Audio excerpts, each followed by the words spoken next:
सुप्रभात बच्चों, कैसे हैं आप लोग। उम्मीद है आप लोग स्वस्थ होंगे।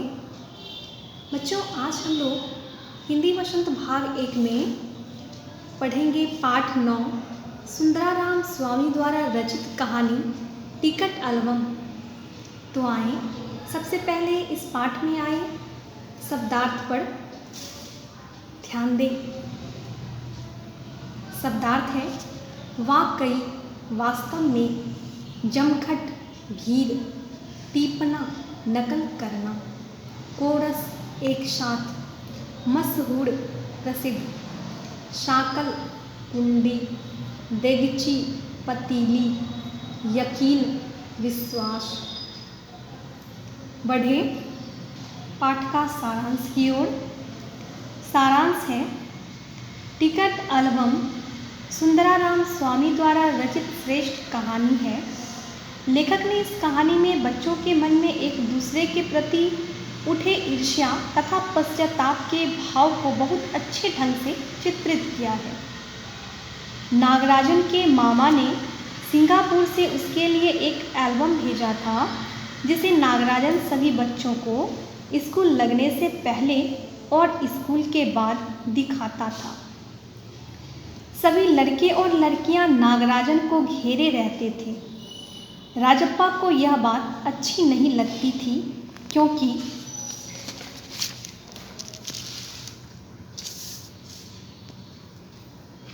पहले कक्षा के सभी लड़के और लड़कियां उसके टिकट एल्बम के लिए उसे घेरे रहते थे।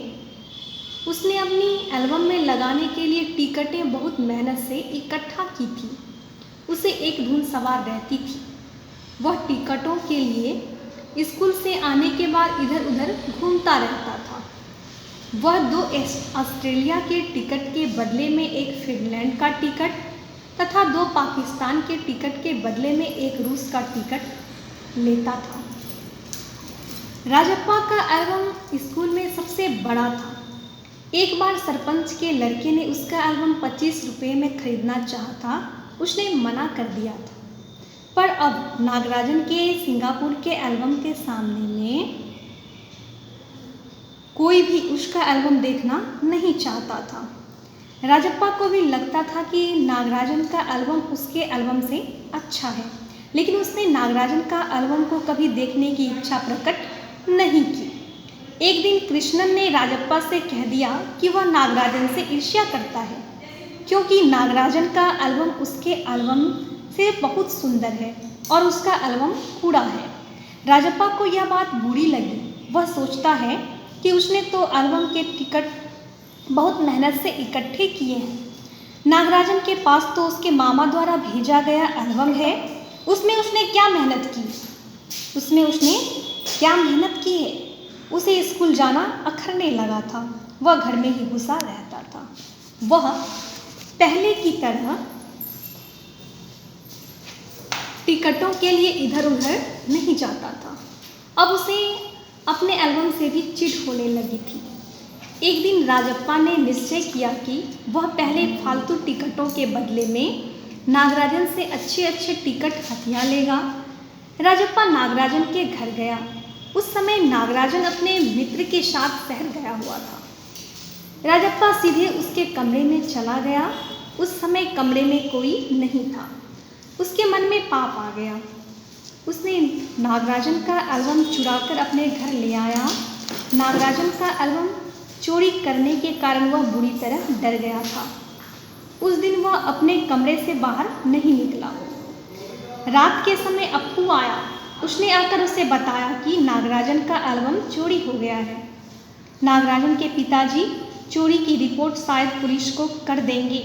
नागराजन की बहन कामाक्षी ने उन्हें बताया था कि राजप्पा नागराजन के कमरे में आया था। यह सुनकर राजप्पा और भी डर गया। अगले दिन उसने नागराजन का एल्बम निकालकर जलती अंगीठी में डाल दिया। एल्बम को जलता देखकर वह रोने लगा। थोड़ी देर बाद नागराजन उसके पास आया। नागराजन को देखकर लगता था कि जैसे वह बहुत रोकर आया हो। राजप्पा को देखते ही वह फिर रोने लगा।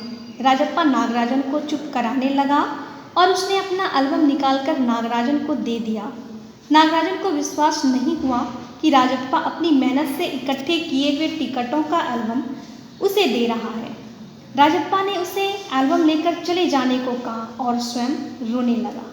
तो इस प्रकार से आज हम लोग टिकट एल्बम कहानी का अध्ययन किया है कि किस प्रकार से बच्चों के मन में ईर्ष्या द्वेष की भावना उठती है और ईर्ष्या में आकर के वो कितना गलत कर बैठते हैं, फिर उसे पश्चाताप भी होता है।